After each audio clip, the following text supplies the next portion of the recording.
ঢাকা শাহজালাল আন্তর্জাতিক বিমানবন্দরে আগুন লেগেছে, সকাল থেকেই আগুন জ্বলছে। দেখেন এই যে ফায়ার সার্ভিসরা কিন্তু আগুন নিভানোর চেষ্টা করতেছে, কিন্তু আগুনে যখনই পানি মারা হয় আগুন আরো উত্তপ্ত বেশি হয়। মনে হচ্ছে যেন আগুনটাকে কি যেন জ্বালিয়ে আরো তেজ করে দিচ্ছে। এখানে অনেকগুলো ইউনিট কাজ করতেছে, কেউ এই আগুন নিয়ন্ত্রণ করতে পারছে না।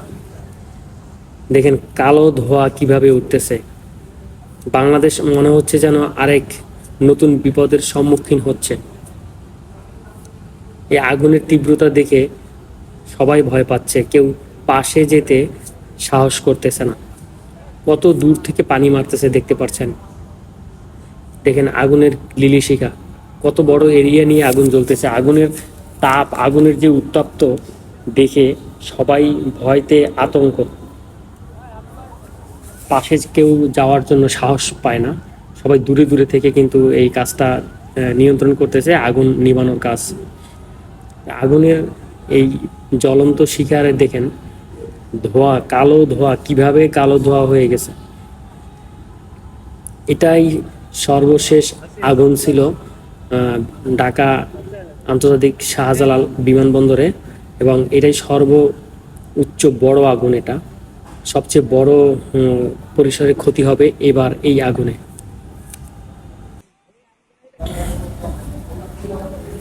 আগুনের তাপ খুবই ভয়াবহ, দেখতেই পাচ্ছেন। জানি না কখন এই আগুন নিয়ন্ত্রণ হবে, বলা যাচ্ছে না।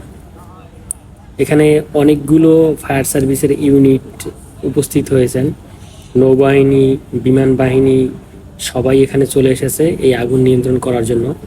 কিন্তু আগুনের যে এরিয়া দেখতে পাচ্ছেন, বিশাল এক এরিয়াতে আগুন লেগেছে। সবাই ব্যর্থ হয়ে নিরাশার দিকে চলে যাচ্ছে। আগুনের যে অবস্থা দেখা যাচ্ছে, এতে মনে হচ্ছে না যে কার্গো ইউনিটের কোনো মালামাল বেঁচে থাকবে। আর এই দৃশ্য দেখে মনে হচ্ছে যে বাংলাদেশ অনেক বড় একটা ক্ষতির সম্মুখীন হতে যাচ্ছে। যেই ক্ষতির ক্ষতিপূরণ দেওয়াটা সরকারের পক্ষে এই মুহূর্তে সম্ভব হয়ে পড়বে না।